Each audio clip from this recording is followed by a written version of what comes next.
The Stevenson County Antique Engine Club holds an old-time thrashing show the first full weekend in August of each year. The show is held at the fairgrounds in Freeport, Illinois, and on property owned by the club just south of the fairgrounds. The show features gas engines, a petting zoo, a stationary Fairbanks Morris diesel engine, a blacksmith shop, a sawmill, a large flea market, tractors of all colors, including steam tractors, thrashing machines, steam train rides on 2 miles of track featuring a 1912 Heisler locomotive, other vintage rail equipment, a railroad museum display in the depot, the Silver Creek Museum preserving Freeport's historical heritage, a large display of antique automobiles, an operating Cooper coreless engine with a 25-foot diameter flywheel, horses and ponies, and so much more. The first gathering of the Orange was held at the Freeport Show in 1983, and although the 2014 event was held in LaPorte, Indiana, the Freeport Show featured Allis-Chalmers equipment this year. So Norm Meinert, active Gathering of the Orange participant, called this show the Gathering of the Orange Coming Home. Welcome to the show.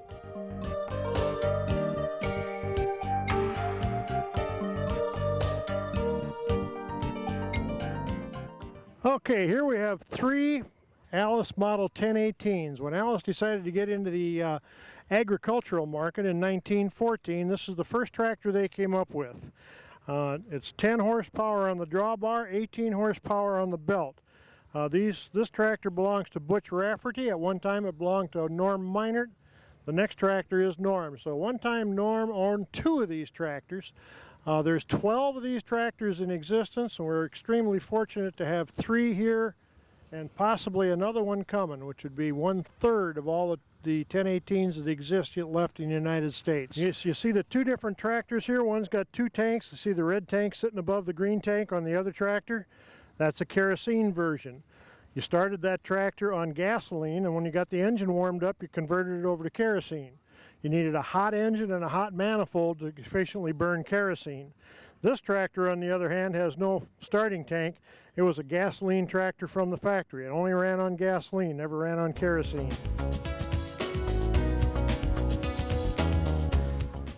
This is the model 1018 that I own. I've had this many years. I bought this up at Waupaca, Wisconsin. And it looks basically like I bought it, other than I just put a new radiator on it. Well, I'm Irvin Parsons. I'm from Burton, Kansas. And this is my 1018 tractor here. It originally come from Oscar Cook's Museum in Billings, Montana. Alan Jones got it bought out of the museum before the auction. He brought it back to Kansas then and kept it up to Ernie's Museum in Washington, Kansas for quite some time. And then Ernie got it bought off of Alan, and then Ernie's health went bad and they sold the museum out up there, and I got it bought off of Ernie before his museum auction and took it down to Burton, Kansas then. And I've had it up to Norm's here, getting some work done on it here, getting ready for the big show up to Indiana, up to LaPorte, Indiana here in 2 weeks then. And so it's been around. If the old tractor just talk, well, we might learn a lot of stuff. But so I don't know where Oscar got it at, but anyway, it's got a frame date, inspection date on it underneath this front wheel casting here. April the 1st of 1919 is when the frame inspection date is on it, so we assume it got assembled in 1919.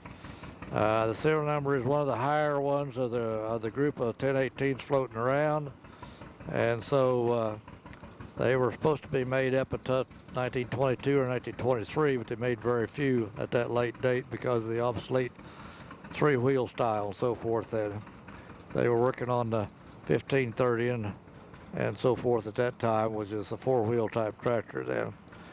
This is a two-cylinder tractor, opposed motor in it there, turns 720 RPM and 303 cubic inches, makes 10 horsepower supposedly on the drawbar and 18 horsepower on the belt pulley. It's been a two-fuel tractor, but they've taken all the kerosene apparatus off of it and just made a gasoline tractor out of it then. Norm's tractor here's got all the kerosene stuff on it, and then Butch's tractor over here beside us over here, it's been a gasoline tractor all the time. And so these were oiled by drip oilers. This here set to where you put oil in this box and it pumps it into the different bearings on the motor and so forth, and you get so much oil in the crankcase, well then you got to drain off some and then fill this box in. And it's a one-time use oil deal then. So it's a little unusual, a little antique in that respect then. You don't continuously flow your oil or anything. One speed forward, 2 1/4 mile an hour, one speed backwards, 2 1/4 mile an hour, but both rear wheels are powered then. So it's just a early day, first Allis-Chalmers tractor. They were green up until 1929 when they came out with the United U. And that's when they Allis-Chalmers started doing orange. Yeah, I'm Norm Meinert from Davis, Illinois, and this is a model 612 built in 1919. I've owned this tractor for probably close to 30 years. Didn't look like this when I bought it, but we restored this in 1983. Yeah, this tractor was designed to be able to use horse equipment. You take that sulky cart off and mount the horse mower, horse cultivator, whatever, to make a self-propelled unit out of it. So it was designed to replace a team of horses. This is a model 1830. This was built at the very beginning of the year of 1920. I only know one other tractor like this one up in North Dakota that has a lubricator on the side of the engine that's original. A lot of these were updated to a more modern oil pump in the pan because farmers had trouble not keeping up with the oil and ruining the engines. I purchased this out of Michigan, out of a museum. I've had it probably 27 years. The other day was the first time it ever ran since I owned it. Okay, here we have the third model of tractor that Allis came out with. It's called an 1830. It's got a 461 cubic inch four-cylinder engine, and this one runs on kerosene. This actually came out of a museum, and again, this is a tractor that's owned by Norm Meinert. This tractor evolved into this one. This is a 2035. The first 2035s had long fenders, and all they did was increase the RPM on the engine a little bit to get more horsepower out of them. These things actually were way underrated. 2035 on gasoline was 461 cubic inches. Had a 4 3/4 inch bore and 6 1/2 inch stroke. If you ordered the tractor to run on kerosene or a low octane fuel, they increased the size of the bore to 5 inches. That gave you 511 cubic inches. And then later on, they increased that engine size more, but they used that just for belt work. The drivetrain wouldn't stand up to it. They went to 5 1/4 inch bore and a little more compression and a little more RPM, and that was 563 cubic inch engine, and that was a big horse back then. This tractor is owned by Dave Hexum out of Blanchardville, Wisconsin, and it's still in its work clothes, but the darn thing runs pretty good. It was built in 1930. This is what the 2035 we looked at a few minutes ago evolved into. This is the 2540. This has a larger engine. It's not designed for field work because the powertrain isn't quite up to it, but it's designed to run threshing machines, sawmills, and that kind of thing. grinding mills. They used them several places for power units, but it's not designed for field work because the drivetrain actually isn't up to the power this thing will produce. It's got a 5 1/4 inch bore engine, 6 1/2 inch stroke. It's 563 cubic inches in a 4-cylinder engine. This tractor is owned by Norman Allabaugh, and it was restored by Wendell Bennett from Platteville, Wisconsin. Norman has a unique starter system here. As he's like me, he's getting up there in years, and this thing is bare to crank. So he's got a little Ford starter mounted on here with a couple of V-belts that goes down to the belt pulley. And then he's got a little chain tightener here that tightens the belts real good.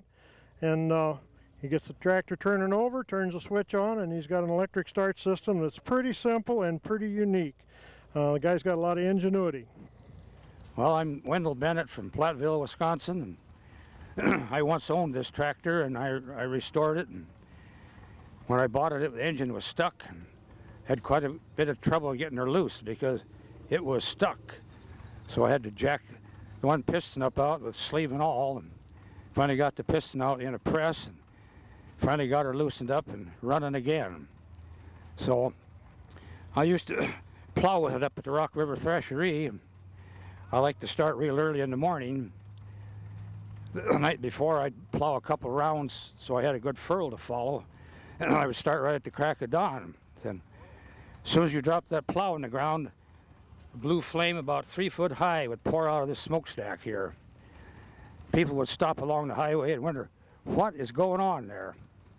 But that's the way it was. As soon as you pull the plow out of the ground, oh, then your flame was gone. But when you dropped that plow in the ground, and more than she went to work. But, so I had a sale and sold it, and now it belongs to Norm Allenbaugh from Orfordsville, Wisconsin.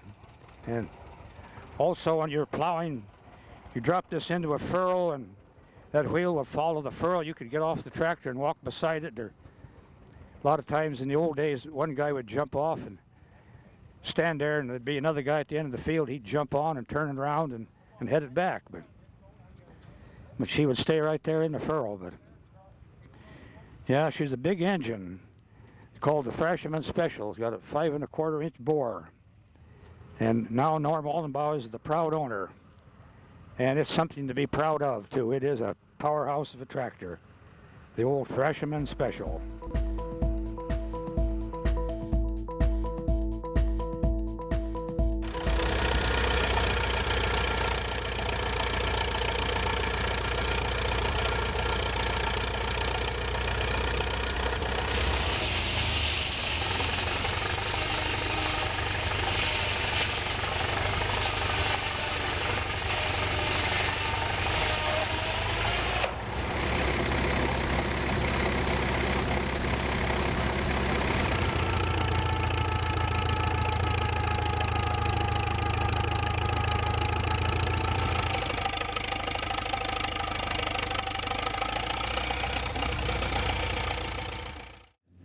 I'm Jeff Flood from Sullivan, Wisconsin. Kind of a Allis nut from my dad grew up. First tractor was an Allis, traded into horses for an Allis, WC on style on steel, and up until today we still run Allises. Here I got a pedal collection I've gathered up over the years. I can't tell you exactly when the first one showed up, but they just keep on coming. All the front ones in the front line here are all originals from 1950 to about 87, and everything in the back is custom made, including the tractors. My favorite one is that D21 puller. A gentleman out of Minneapolis, the Twin Cities up that way, made that. He made 4 of them, so I got one of 4. I got a G here is custom, that's number 28 out of approximately 100 I hear he made. The Combine too. I think he's only made 3 or 4 of them. Pretty proud to have them.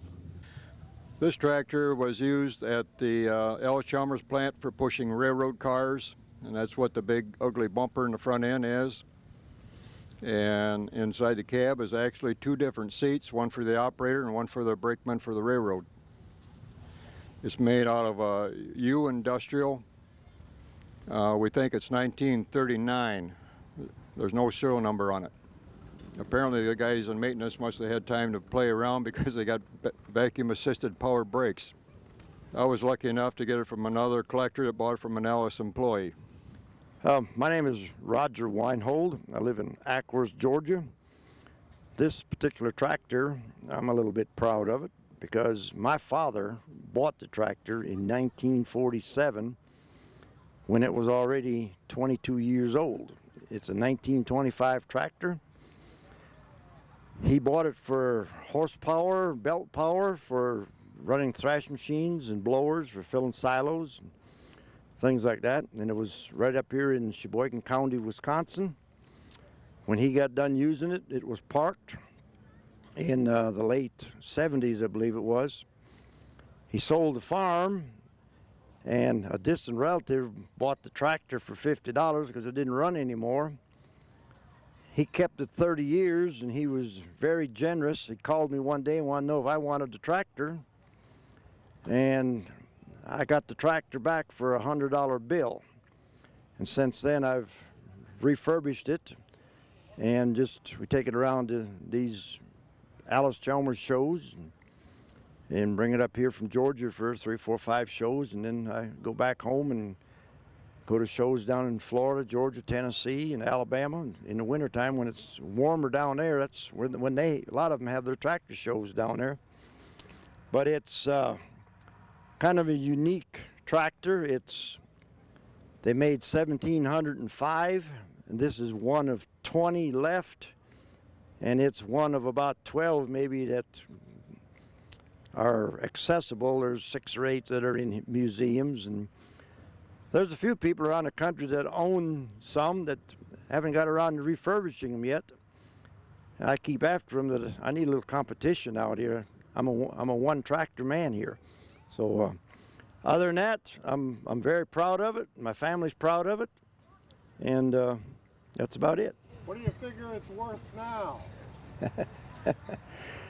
The last one of these tractors that sold on auction last fall, $62,000.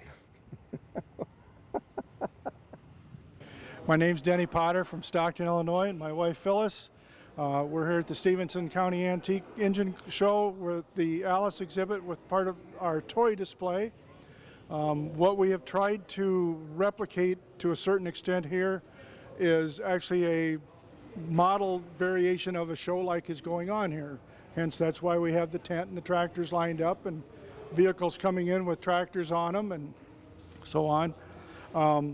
We've got in the tent here, we have the model 1018 toy, which is, of course, the first AC tractor that was built, a replica of that. We also have a 6070 sitting outside the tent here, which was the last Allis tractor off the assembly line. And then also in the tent is a model of the fuel cell tractor, which Allis built as an experimental, and it's owned by the Smithsonian Institution. And there's a model of that there, so we have that on display. Otherwise, they're pretty much common tractors that you'd see at most any other tractor show. WCs and WDs and WD-45s and D-series and so on, about like we've got outside here. So. The quilt behind me here is all hand-drawn tractors on the material. It was given to my husband and I by some friends in Cary, Ohio.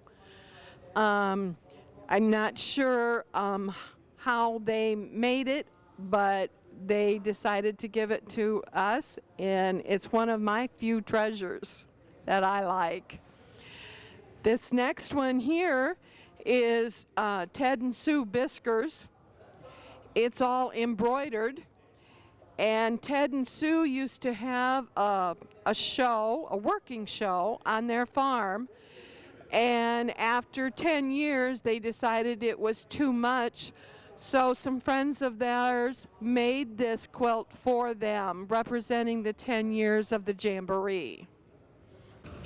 Okay, you might say this is a prototype of the WC tractors. It's a 1933. He's got it marked WC, but they called them W's then. This is serial number 19. This is the 19th one built, and the first 24 had Waukesha engines in them. This particular tractor is owned by Laverne and Robert Greif from Dallas Center, Iowa. A lot of little different things about this tractor. First of all, you won't see the Allis-Chalmers across the radiator. 33s and 34s had just a plain radiator in front. Later on, they had the Allis-Chalmers embossed in the tank. This has got a 4-cylinder flathead engine in it, made by Waukesha. But it still has the 4-speed transmission. The transmission top is just a little bit different, and there's a few other little differences on the tractor. The iron 4-spoke steering wheel is one of the things. The throttle segment is a little different, but they thought the first 28 were made that way, but according to Waukesha records, they only sent 24 of these engines to Allis-Chalmers. So there's 24 of these around. Of course, some of them have been scrapped. There are a few in existence yet, but this was one of the first ones that was located and stored by the Greif family out at Dallas Center, Iowa.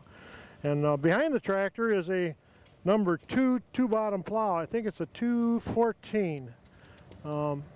It was one of Allis's main plows used in the 40s and up into the 50s. The later versions even had hydraulic lift on them. This one has got the old clutch and trip lift. Allis-Chalmers was getting more involved in the farm equipment business all the time.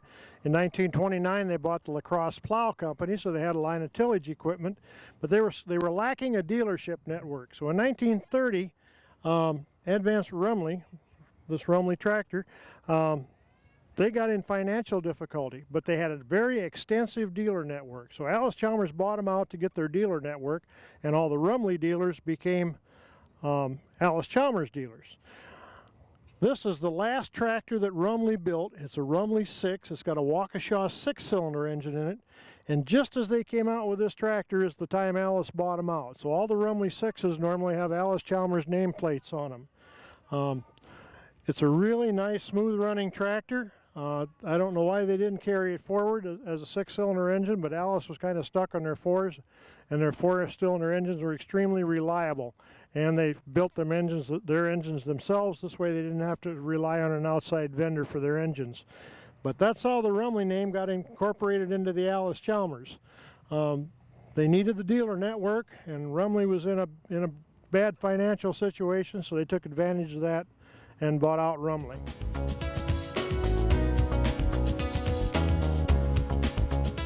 Alrighty, the first item we have here is one of the very first Allis-Chalmers pickup plows they sold with the WD.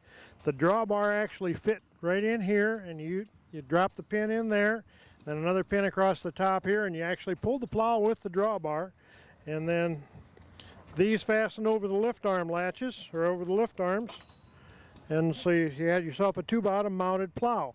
It was called the Allis-Chalmers pickup plow. Now later on they went to a different type of a hitch that had a pin through it, and then in 1953 they came out with their proprietary snap coupler hitch. The snap coupler hitch was an innovation they came out with along with the 45. You could back right into a piece of equipment, and there was a spring-loaded hook that would snap through the eye in the hitch. You just reach down off of the seat, grab the latches, and grab the lift arms and put them in the latches, and you were hooked up. You could hook and unhook any of the equipment right from the seat of the tractor. Never had to get off. The nice thing about these, where you were pulling them from a single hitch point. So with a conventional 3-point hitch, you were working against yourself. If you didn't have the plow set exactly right, you'd be pushing against one hitch and pulling against the other. Well, with the single hitch point, you get the plow set perfectly, plus you get your best line of draft, and the plow pulls the easiest. All you use the lift arms for is to lift the plow and for the traction booster on the WD tractors. That's a model 53 314 plow. Okay, the next item in line is a 9-foot Allis-Chalmers wheel disc. It's called a model 109. Again, we have it fastens right in the snap coupler on the bottom of a WD-45, and then these go over the lift arms, and you can lift the disc right up. Okay, if you get into a real tough pull, there's the catch on this thing is spring loaded, and as the pull gets stronger, it actuates the hydraulics, and you actually can put the weight of the disc without changing the depth. You can put the weight of the disc on the back of the tractor for more traction. That's also true of the 3-bottom plow or any of the tillage equipment. It's called a traction booster system. It made a 5,000-pound tractor seem like a 7,000-pound tractor. 5,000-pound WD-45 will pull a 414 plow and keep right up with an M or a 720 John Deere. Okay, this is a snap coupler grain drill. It's fully mounted. You see the chain on the side over here. This chain ran off of had a long chain that ran off a sprocket on the rear wheel of the tractor to drive the grain drill. Again, it hung right on the back of the tractor. It's a 6.5 foot, 11 run, so it's for a WD tractor. They also made this in a 6 foot or 5.5 foot and only had 9 runs, meaning made 9 rows. That particular drill would have been for the CA tractor. CA tractor was an offshoot of the C, an upgrade on the C. It came with power adjust rear wheels, which was a proprietary Allis-Chalmers thing they came out with in 1948 on the WD, and it also had an extra gear in the transmission over the C, so it was quite an improved tractor over the C, and the hydraulics on it were a significant improvement. It had the same hydraulic pump as the WD, so it would lift almost the same if you could keep the front end of the CA on the ground. Okay, this is a kind of a rare item. At first glance you'd think it's a disc plow, but it's not. It's a disc tiller. A disc plow on this frame would be 3 bottoms, and each disc blade would be mounted on an individual bearing. These are 5 discs, and they're mounted on 1 shaft. It's used. They were used out west to till wheat ground, and they were also used down south for cotton ground. This particular one came from the south. It came from South Carolina. It belongs to me and works real nice behind the WD. This is an 8-foot field cultivator. It's sized to the WD, again it's with a snap coupler hitch. Used for some finished cultivation work or to break up clods, and it's just your standard field cultivator you'd find in the 1950s. Okay, here we have an Allis-Chalmers 2-row drill planter with fertilizer boxes on it. This is a nice little planter. I use it for planting my sweet corn. It's got your row markers. It's a drill planter. It won't hill. This particular model will not hill drop, but it's a drill planter. It's good for sweet corn. You can put fertilizer with it. Just a nice little mounted 2-row planter. Here's a little later piece of equipment. This is a rear mount 2-row cultivator. Once you get your sweet corn planted with the planter, you can keep the weeds out of it with this cultivator. This cultivator probably came out in the 60s and was matched to the D-series tractor. This one would have been matched to a D14. The earlier tractors had front-mounted cultivators. Most people are familiar with that are my age or older. Spent a lot of time cultivating corn because we didn't use chemicals back in the 50s and 60s. Okay, here we have an Allis-Chalmers all-crop grain drill, and you can see by the 2 different colors, this drill was originally a fully mounted drill. And a lot of people didn't want to mess with mounting the drill because you had to run the drill off the rear wheel of the tractor, so you had to mount a sprocket on the wheel and then a long chain to the sprocket. So they came up with this wheel kit to put on the grain drill. Earlier in this video, you'll see a fully mounted all-crop drill, but this one's got the wheel conversion on it, which makes it a little handier. All you have to do is drop the pin and go. This is a snap coupler fully mounted hay rake. Was kind of unhandy because you had to mount the thing each time.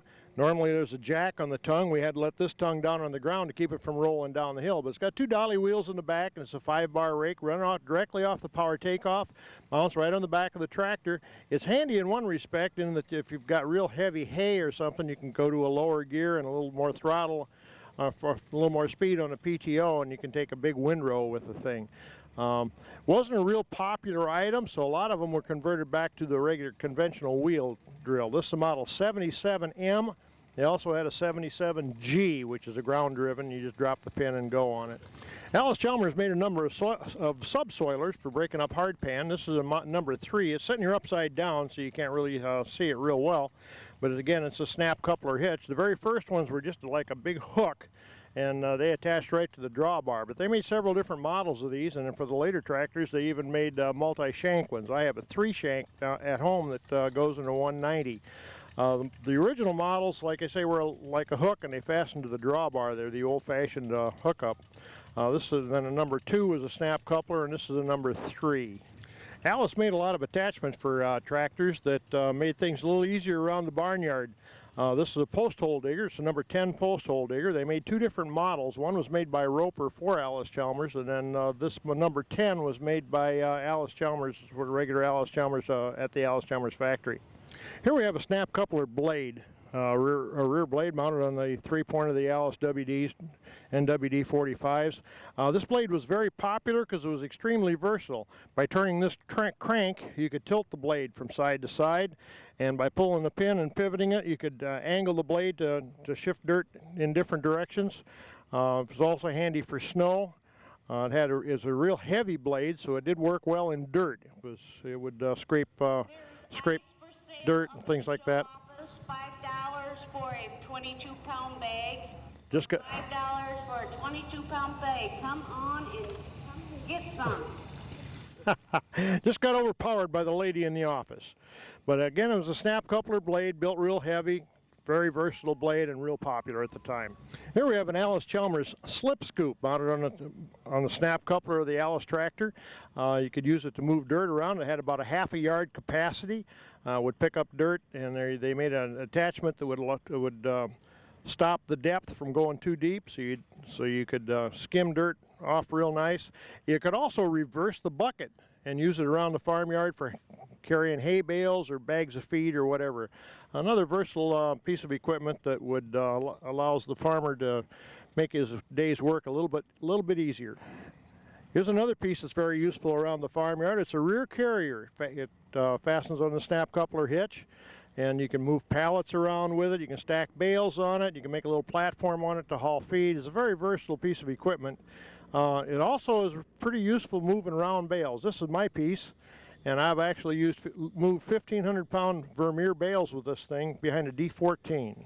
Here we have a rear crane. It fastened on the lift arms of the Allis tractor on the back, and you could use it for carrying motors around or things like that. Anyway, it's another piece of equipment that Allis designed and built to make things easier on the farm.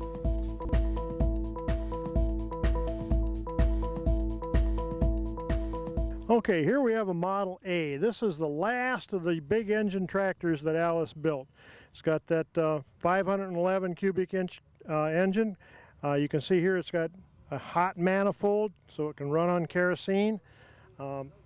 If it was strictly a gasoline, it wouldn't have this heat shroud on it, and it would only be a 461 cubic inch. They built these tractors from 1936 to 1942. This particular model belongs to Dave Hexum. He's got it put on rubber, which a lot of guys did by that time. Rubber was becoming quite popular. Most people, when they overhaul these engines, Norm Meinert makes sleeves and pistons for them that are 5 1/4 inch. That'll push this tractor well over the 100 horsepower mark.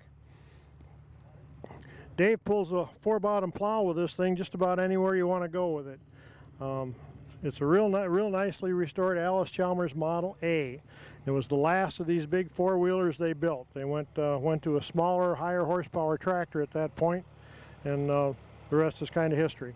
Okay, this is an unstyled WF. The WF was a standard version of the WC. WC had a narrow front end and a wider rear end. This tractor is also lowered, and they did that by rotating the gearbox. They had an axle with a drop gearbox on it. Well, they rotated that gearbox 90 degrees, which shortened the wheelbase, made the tractor more compact. So you had essentially you had a WC tractor with 30 plus horsepower in a compact design. These were normally used out in the plains where they raised wheat and didn't raise very many row crops because it wasn't designed for any row crop usage. But this is an unstyled version. By unstyled, I mean everything's square. The fenders are just square and round. Later on in, I think it was 1940, they styled these and made them look more like the traditional WC with a streamlined gas tank and the more teardrop-shaped fenders instead of the big round fenders. But this is a WF. It's owned by John Benahoff from Freeport, Illinois, and it's a work in progress. He just got a wheel for me here the other day so we could get tires on the thing, and he just brought it out this afternoon. Okay, here we have a nice little pair of IBs, Industrial B Allis tractors. We talked about the WF and how they swung the gearboxes forward. They did the same thing with the B to lower it down and then put a straight axle under it instead of an arched axle.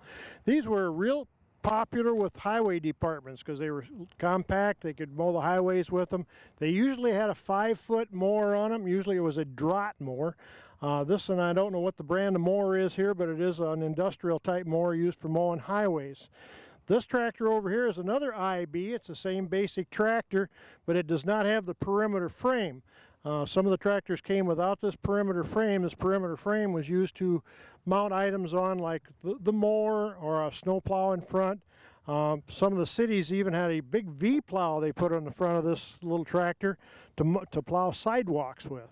In 1929, the United Tractor Company of Canada contracted with Allis-Chalmers to make their tractors. Allis at that time didn't have a 3-plow 4-wheel tractor, so they came up with this Model U. It's got a Continental flathead engine in it. The very first ones across the front of the radiator, instead of Allis-Chalmers, actually said United. Well, United Farm Equipment Company went belly up, and Allis decided to keep the tractor under their own name and called it a Model U. Very compact design, very powerful. This tractor would handle a 3-bottom plow just about anywhere you wanted to take it. My father had one just like this. He traded a 1530 McCormick on it. He knocked a rod bearing out of the McCormick. Of course, the McCormick was a substantially larger tractor, but they both pulled a 3-bottom plow. He went down to the Allis dealer, and he said he needed a 3-plow tractor. He said, well, I got one sitting right here for you. And he says, that little thing will pull 3 bottoms. He says, you take it along and put it on your plow. If it don't pull 3 bottoms, we'll fix your 1530 for nothing. The rest is history because the tractor never went back. Okay, here we have an Allis-Chalmers Model C. The Model C came out in 1940, and it ran until 1950 when it was replaced by the CA. This tractor is kind of unique. It was built in 1945, so it would have been a wartime tractor. But you'll see the corn planter unit on it. This corn planter unit has never planted a hill of corn. This tractor is owned by Chuck and Sherry Dornbush from down at Fulton, Illinois, Albany, Illinois. And they found this all bundled up on a pallet yet. So it's brand new. It has never planted any corn. So it's kind of a unique story on this Allis-Chalmers C with a 2-row mounted planter. In 1939, Allis had a little dilemma. They needed a tractor that would compete with the F12 and the F14 Farmall, but they didn't have anything of the correct size. They were developing the Model C, which came out in 1940, but these other tractor companies already had their tractors on the market. And normally when somebody buys a tractor, that's the brand they stick with. So Allis needed to break into that market, so they came up with this RC. They essentially took a WC chassis and put a bored-out B engine in it. It was the first use of the 125 cubic inch engine that would carry through the C and the CA all the way up to, but not including the D14. This tractor is a 1939 model. It's serial number 686.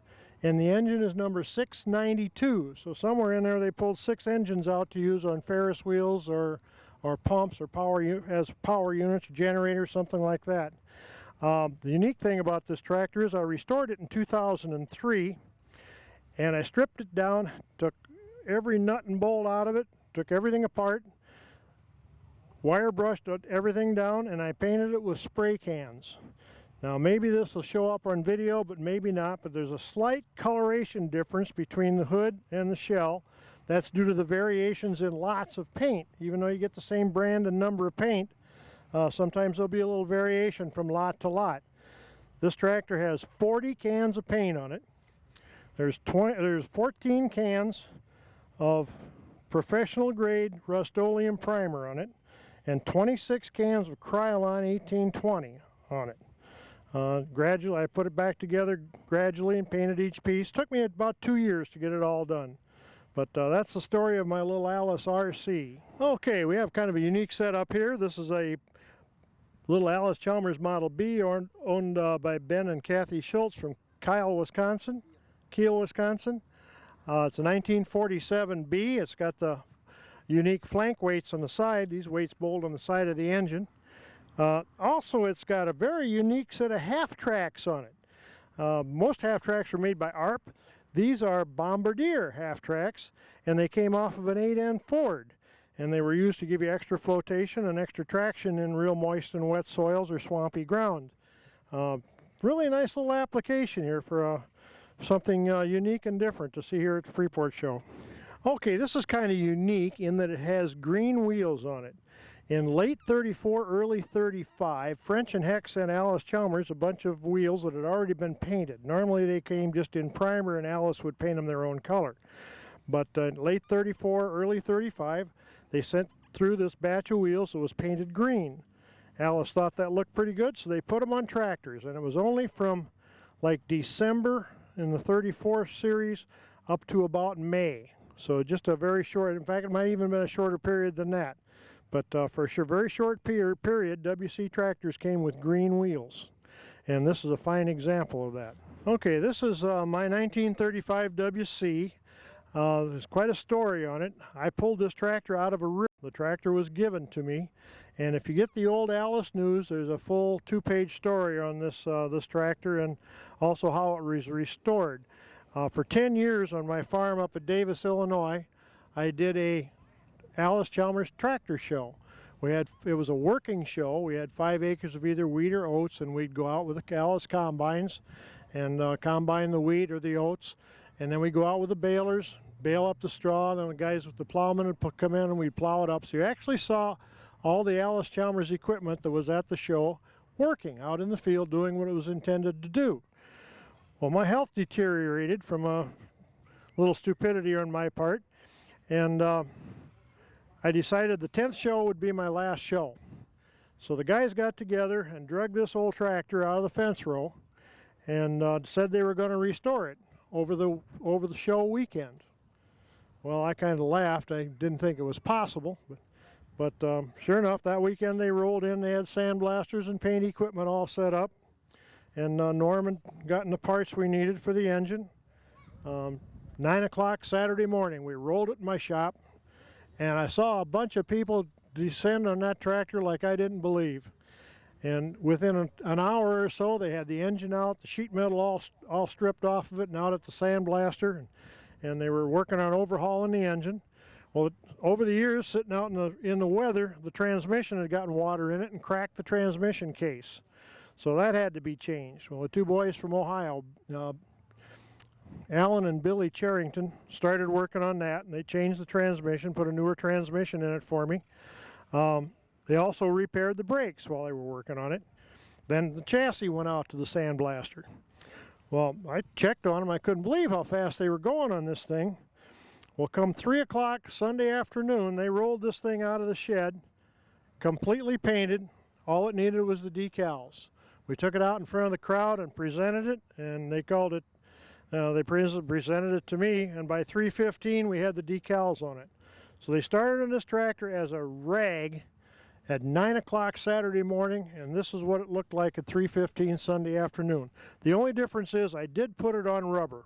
When they did it, it was on steel.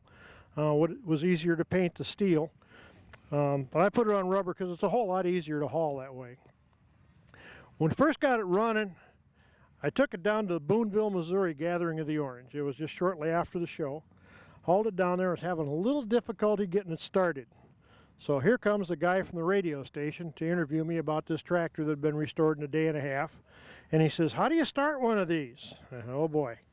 So I said, "Well," I says, "you turn the fuel on and give it a little time to get down to the carburetor, get the crank out, and put the choke on, and pull it through one time to prime the engine. You take the choke off." I says, "Now it should start." And I pulled it through, and the thing popped off and just sat there and purred like a kitten, so it didn't embarrass me at all that day. But that's the story of my 1935 WC, rescued from the from Yellow Creek River west of Freeport, and restored at my 10th AC Jamboree show on my farm. Okay, here we have a Tractomotive It's a TLW. It's serial number 2. It's the second one built of about 5, from what I understand. Of course, it's painted the wrong colors, painted in John Deere colors, but it's built on an Allis-Chalmers WF chassis.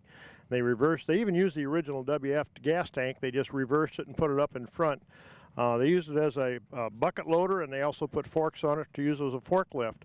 Later on, Allis-Chalmers bought Tractomotive, and this was the base design for the model TL10 Tractomotive payloader. Hey, my name is Andy Gustafson, and I'm from Byron, Illinois. And this is my D17 Series 4 Allis-Chalmers tractor. And it's a 1966. And my dad first bought it when he started farming, and now we gave it to me. And we also got a plow for it. It's a 3-bottom plow just made for this tractor. We just rebuilt the carburetor too.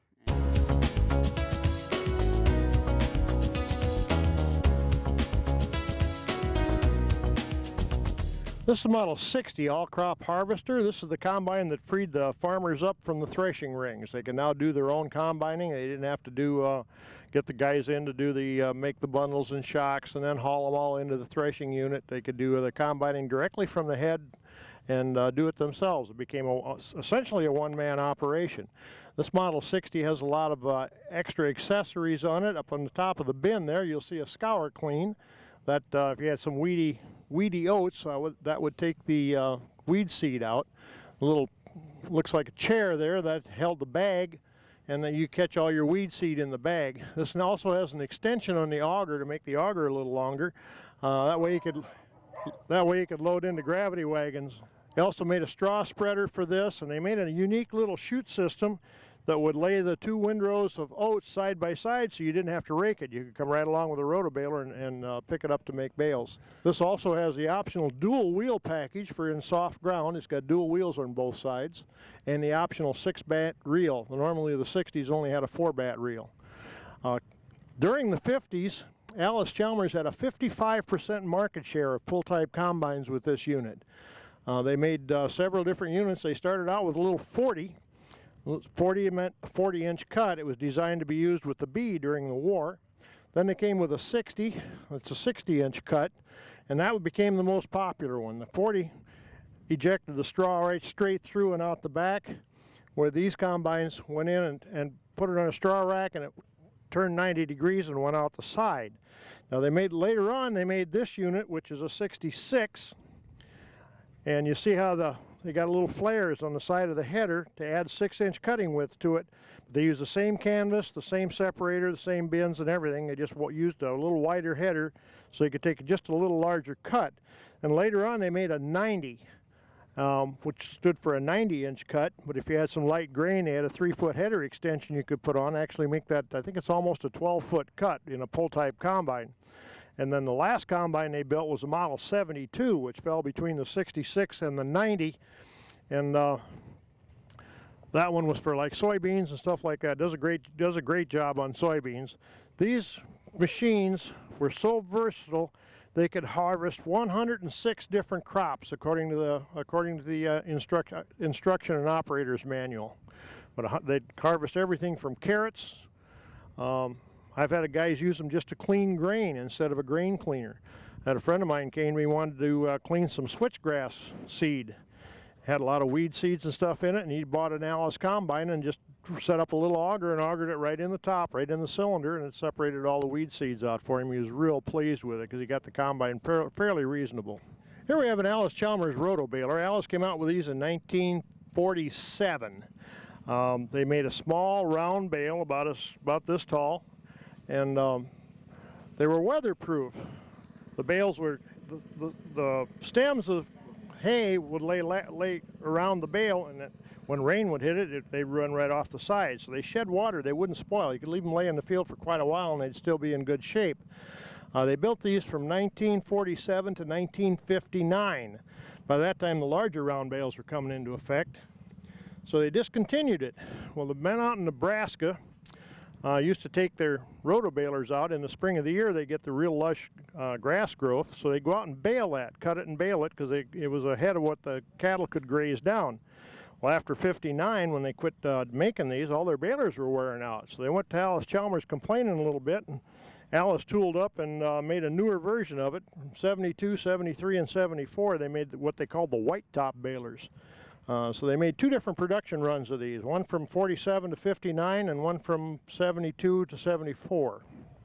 Okay, here we have an Allis 2-row mounted corn picker.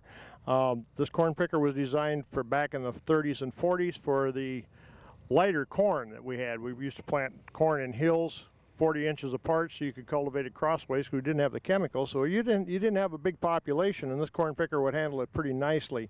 It had stripper plates in it. It was the first use of stripper plates in the corn. Stripper plates are 2 plates above the snapping rollers. Snapping rollers catch the stalk and pull the stalk down through, and the stripper plate strips off the ears. Then the ears go farther on up, and farther up there's some rubber that removes most of the husks, and then it elevates it into the wagon that you pull behind the picker.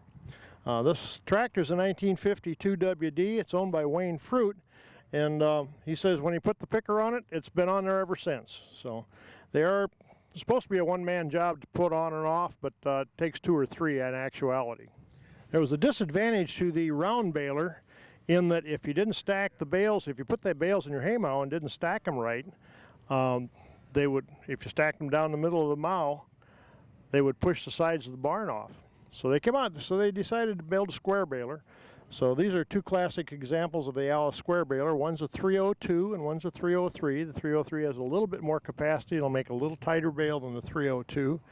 They also had one made in England, a model 200. They had a plant in Essendine, England that made tractors and other equipment. Allis-Chalmers was a multinational corporation. Later on, they had more versions of these, a 442 and a 444. I think it might have been a 443 in there too, that just updates of this these balers. But these were the square balers that Allis-Chalmers made in the 60s. Okay, I'm here with my B112 lawn and garden tractor with a side-mounted sickle bar mower on it. I've owned the mower for probably 35 years anyway. I acquired the tractor about 4 years ago, I believe, from a kind of a shirt-tail relative of mine. The mower and the tractor were originally bought new together. I had just purchased the mower from him many years ago and then got the tractor a few years back. So I've kind of put them together here just to kind of reunite them after all these years. The Terra Tiger here is about, I believe, probably a 1970-71 model. This is the TT18, which has the 18-horse engine in it, and it does still have the original engine. It's been many years since I've had it running, but when we did, our biggest issue was we had some steering clutch problems and couldn't make it really go the way we wanted to, and it's just been sitting ever since. This unit I acquired from an acquaintance not too far from me who had bought it used. It was originally sold out of the dealership that I worked at, and I was working there at the time when it was sold. So I probably worked on it some there in the shop before it ever got sold, and I'm planning on working it some more now that I've acquired it and going to get it going.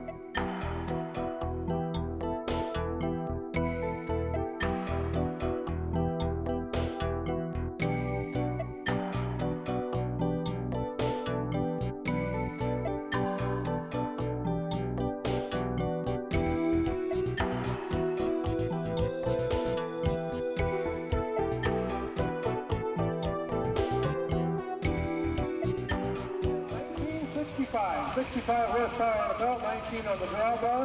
Built in 1915. Owned by the Anderson brothers, and they're here every year with it, so we appreciate that. How about a little truth there?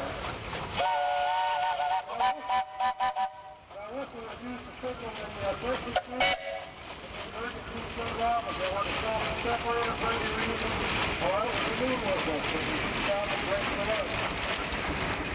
The next machine coming here is a part here on another 1965. This one was built in 1920.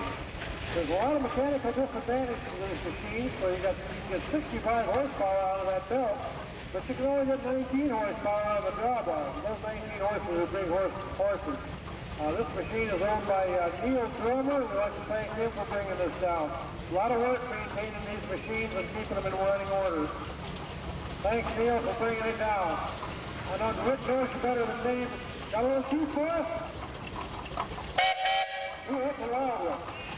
John Meinert for 1018. It's got a 2-cylinder Apollo engine in it. That's how a 2-cylinder engine should run. You know how easy it is?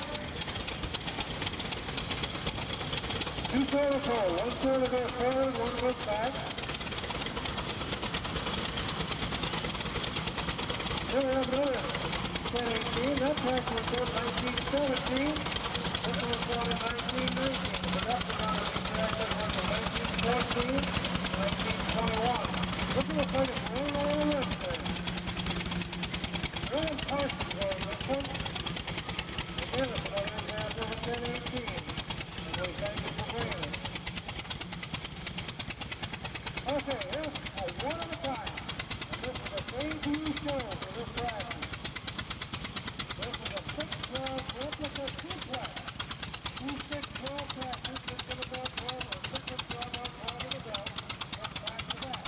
This tractor's been out of there already from Western Nebraska. Western Nebraska is the name of the town. And by moving down Torrington. And we thank you for bringing it up. 6 horsepower on the drawbar, 12 horsepower on the belt.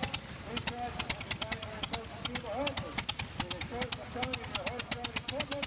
Nothing behind here is just put on the seat. And you can use all your horsepower equipment behind this little tractor. This tractor came out of this down around Atlanta, Georgia. I don't remember the town for sure. And this is a Model L. It's a 1525. I think these were built in about 1923 to 1927, if I'm not mistaken. Big Charlie is owned by Roger Reinhold from Athens, Georgia. It's got a Midwest engine in it. It's got 15 horsepower on the drawbar, 25 on the belt. And it's a beautifully restored tractor. We're going to thank Roger for hauling this thing all the way up from Georgia. Thank you much, Roger.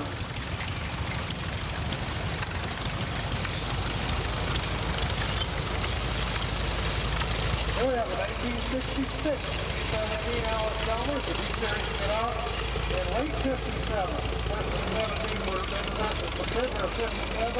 They carried all the way through, I think, to 67. Beautifully restored tractor owned by the Lair family. That's a Series 4. The D-17 came in 4 different series. The 4 being the latest one. That gave it a 3-point hitch and live hydraulics. Here we have a 1944 to 46 T. This is on first wheel. It's got special fenders. We don't get a lot of dirt splash on it. Allis-Chalmers umbrella on it. Owned by Corby Factory. Driven by his dad, Dave. Oh, who's the driver there? Grandson. Driven by the grandson. A full COD. Kind of a rare item. Here we have another Allis-Chalmers D coming up in 1940. Needham Valley Farm out of Durand, Illinois, owned by Darrell Ford. Nicely restored D. He stood out in 1937. The first 97 of them had a rocket car engine in them. And there were a few other variations. Then 38 was come out with the Allis engine. 116 cubic inches, about 18 horsepower. Really replaced the horse. They're a very nimble and powerful little tractor. That tractor there developed into the CA. The CA actually went from a C to a CA. The CA was came out in 1950 to 57. That was owned by Norm Meinert. That tractor has most of its original paint left on it. Also has original decals. Built 1952 and owned by Norm Meinert and Lee Carlson. Model CA is driven by Matt Hale. Matt Hale. All right, Wendell Carlson. The Wendell State.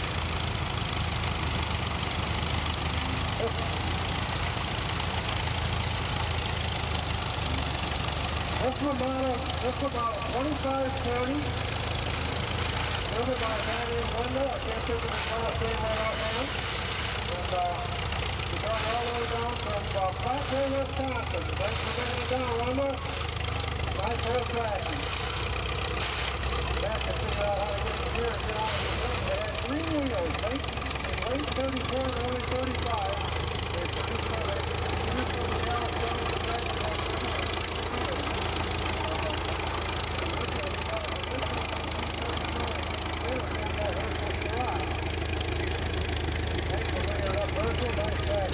They also have 17-inch front wheels on it. The only problem with this is they have to work with the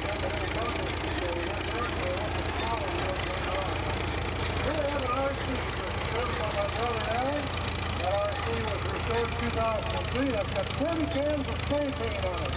The RC was a middle tractor. It was introduced to try to get that size tractor off to the farmers. Usually when the farmers bought a tractor from the dealer, they stayed with that brand. Allis didn't have a tractor that size at that time, so they came out with this little RC. It's got a WC frame and it's geared down slightly and it's got a little B engine in it, but they bored the B engine out so it's 125 cubic inches. That tractor belongs to me and that's my brother Al driving it. Thanks, Al. Then we have Chuck Thornbush in his Model C. I think that was built 1945. It's got a cast iron valve cover and a cast iron oil pan. And that planter, he took it off the pallet that it was delivered on. It was never seen work. That's a brand new planter. Nothing good to Terry Thornbush on this from Albany, Illinois. Thanks for bringing it up, Fred. Here we have another Model C. The Model C came out in 1940. That RC was built 39, 40, and 41. This is the tractor that was just design stands when they were getting the RC out. This came out in 1940. It was built until 1950. Has 125 cubic inch motor. It had a narrow front end, so it was designed for 2 rows. This one was built in 1950. It's owned by Charlie Crown. Here we have an AC Speed Patrol built about 1953. It's owned by Gary Olson. And it's built on a WC chassis with a certain frame for the blade underneath it. For retired years ago, it's something that was low cost to purchase and maintain. We have had shared a lot of WC parts and a lot of townships using to maintain the old gravel and dirt roads. Okay, here comes a beautiful beam, built in 1947, owned by Sam Lewis. The beams were probably one of the longest production tractors that Allis made. They were built started in 1937 with the Waukesha beams. They built 97 of them, and then in 38 they come out with the Allis engine. They built them all the way to 1957. Along the way they had a few minor updates. They put better hydraulics on them and such as that. But that is a beautiful little beam.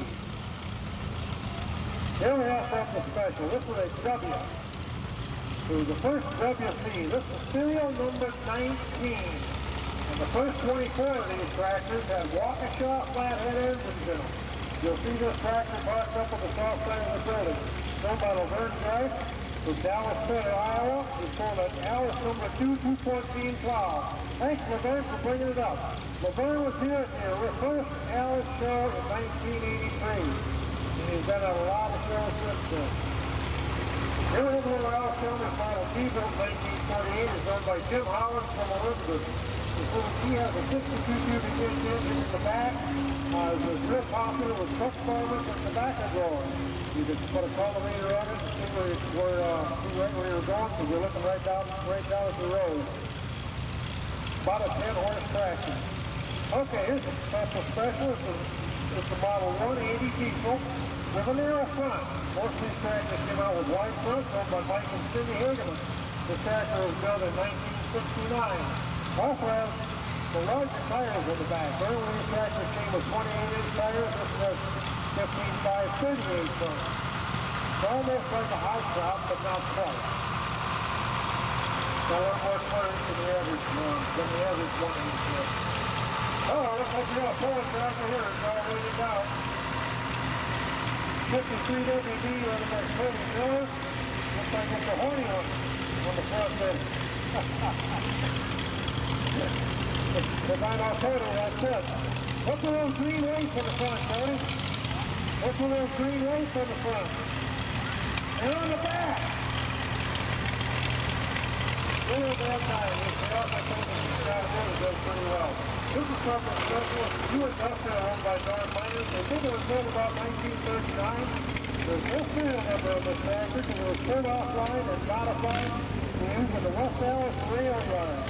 The thing is heavy as heck. It's got vacuum-assisted brakes on it, and it's got all that framework on it designed to push cars around. It's driven by Steve Strawhacker.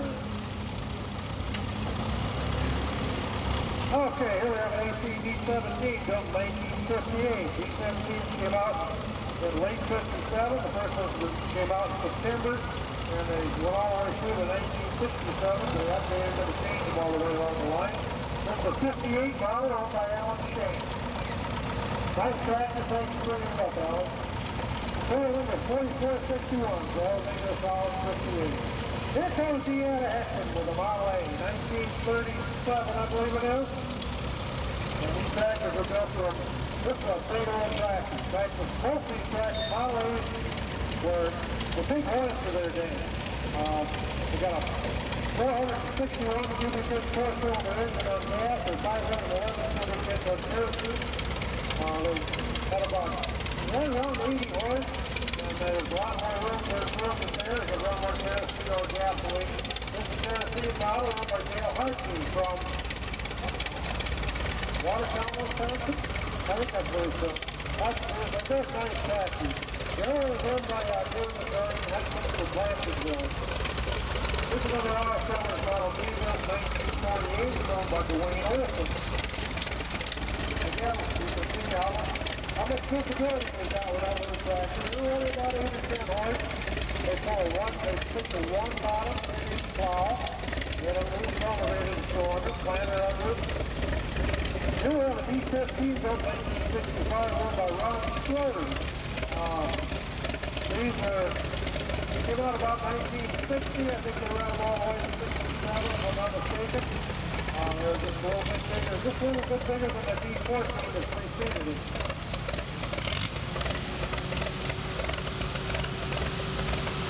Okay, here's a real popular tractor built from 1953 to 1957. It's an WD-35. Has a blade of Allis-Chalmers in the back. They were real popular because they were heavy and very versatile. This tractor was built 1955, owned by Daniel Rumley. Hope that's another one, right? This tractor, well, that's a D19 Bighorn. This one was built 1961. It's owned by Joel Hurston. This was the largest of the D-series tractors. Got a 262 cubic inch engine in them. The diesel, the one following is the diesel. Joel Hurston from Pearl City, 1919. Here comes the D19 diesel. This was the first tractor to come from the factory with the factory installed turbocharger. 462 cubic inches, about 65 horsepower. They didn't pack quite the horsepower that gas was with, but they were a lot better on fuel. This one was built 1963. It's owned by Dave Chambers, and that's Dave Driver. Thanks for bringing it, Dave. Appreciate it. An Allis-Chalmers D17. This is a Series 4, the last of the D17s. This one was produced in 1966. Nice little Allis-Chalmers. Well, that's an antique Allis-Chalmers umbrella with 6 sides in it. Written by Andy Gustafson. You can see a updated little bit to that 58 model, a little bigger tires on the center. This is a TLW.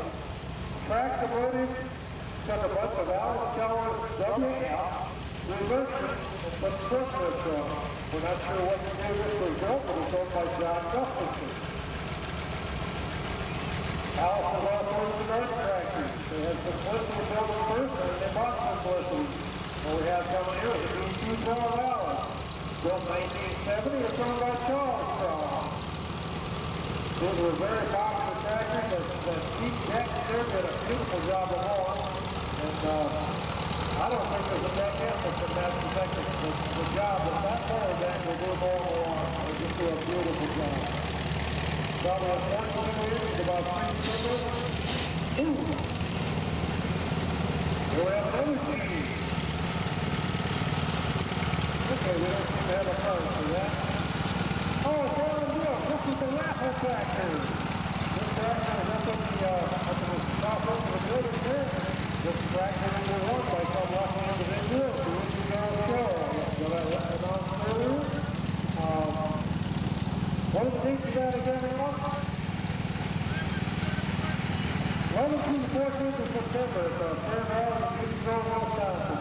The raffle track off. You can buy tickets to the south end of the building up there. Next we have a 1947 C owned by the Apple Farm. It's got a belly bar on it, but that's no large, right?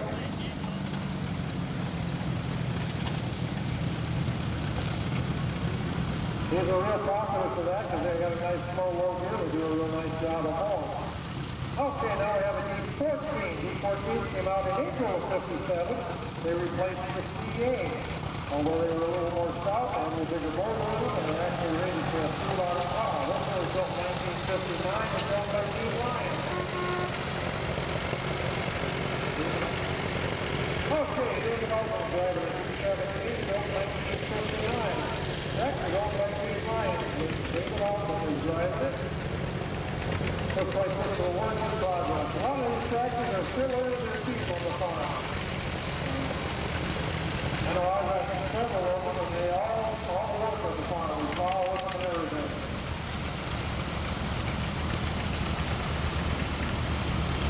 Okay, here we have a 36 WC. The early WCs were unstyled, and they had a copper or brass radiator on it, which was owned by Rick Norbine. It was built in 1936. 1936, they put the little scallop in the hood, and somewhere along the line going right here, they changed and designed the wheels a little bit. And next we have a 1934 Buisker owned by Dennis Potter. Don't know who the driver is, but he drives Dennis the tractor through the parade. The other C was built 1940, built from 1940 to 50, the C80 Oh, you're going Steers. This is CDA. The 3,500 pound class is working at first place and 3750 class in fifth second. The tractor was built 1957, raised from Rockford. And you also had them, Allis-Chalmers displayed the book down there. All right. Here we have an Allis-IV. Built 1953, it's owned by Ron and Linda Nelson, and he's totally something pretty special. That's an Allis Model 110 Lewis spreader, nicely restored. That's the spreader. Allis took the tractor kind of late, so when they go out in the field with the road manure with a conventional spreader that I running off the back, the bit of weight getting off the job on the traction problem. So they said, we'll fix that. They just reversed it. They put a couple of fans in the front, and the spreader unloaded out the front. The weight stayed on the tractor until the spreader was empty, plus all the mechanics around the mechanical weight was on the tractor. Kind of unique item. At one time they had a apron that would get back into the road power and it would load itself. Here we have an early 53 Buisker owned by Jeff Miller, driven by Larry. This is from Davis, Illinois. Behind that we have a 52 CA with a belly motor and pulling an Allis-Chalmers 5-foot cutter. That's owned by Elton Hartman, driven by his son. And I think this is the only UC we have on the ground. The UC was a low-top version of the Model Q. It was the same successful drivetrain, but it was wiped out quite considerably. It was kind of hard to shirt, so they have a real wide stance in the back, and you can't get them on a conventional trailer. So, anyway, we'd like to thank you for breaking it down. I'm sorry I didn't say your name. Okay. We have 18WC, built 1935, owned by Dennis Potter. Looks like we have no real assist on that thing with this work fire. Dennis Potter trying to head up the Allis-Chalmers long yard display for us. Also has a real nice swing display inside. And he's got a couple of tractors on too. And Buisker, 2117, built 1971, owned by a man Rockman, and that's the need to have the wheel.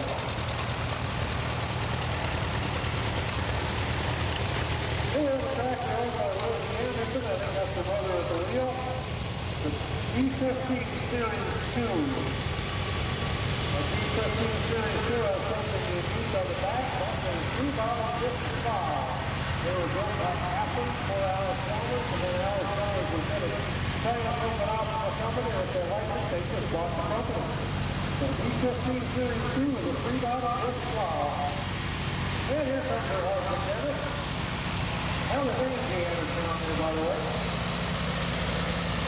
Here's our Dennis with his 52 CA. And on the back of that is something special. He's got a Model 54 Allis rolled over fly. A lot of times when you have a silly job, you always want to turn your furrows uphill. You go one way, turn right around, go right back the other way, and get the plow over. And see right ahead and see left hand bottom. Looks like we got another piece down here. Looks like a little earlier one by the front wheel. Field owns the tractor until 1938. This will be the first trip of the Allis-Chalmers engines in the feed. Thanks for bringing it down. Looks like you've got an assistant driver there that's doing a good job. 1953 WD-45 was run by Edwin Field. 53 was the first year for the WD-45. The WD-45 was listed in the WD and had a longer stroke crankshaft with it for a few more cubic inches. There's my brother line tractor. That's a 1935 WD. That tractor was restored in 33 hours and 15 minutes at the last PCCM relay that I had on my farm. Overhauled the engine, changed the transmission, they did a great job on it, sandblasted it, and then cleaned it. And he would have started on the second hole, he would have taken 3. Got there, we started 33 hours. Allis-Chalmers WC 1977 owned by Brandon Wild. He sold a 2-bottle on this plow. That's the number 2 plow. That was one of their heavier weight plows. And they only have a D17 diesel that's a work in progress. D17 diesel is a 262 cubic inch tube with design engine. The tractor is owned by me, and when I work on it, I just spent $6,000 on the motor on that tractor. It runs right on top. So good better. Here are the two horses. Don't have a horse on yet. Oh. Okay. Taylor Robinson, a 9-year-old from Rumley. Looks like he's got a little help there. 10-year-old Luke Robinson is behind him. He's from a custom team here. Nice job of that team. That's a really nice looking wagon. Again, I want to thank you all for coming, and especially thank you for coming and being part of this show. We had about 120 tractors, just tractors, farm tractors. Norm was hoping for 150, and we throw in the lawn tractors, and a couple of lawn tractors that were out there. I think we made his goal. And it's all new. So we thank you all.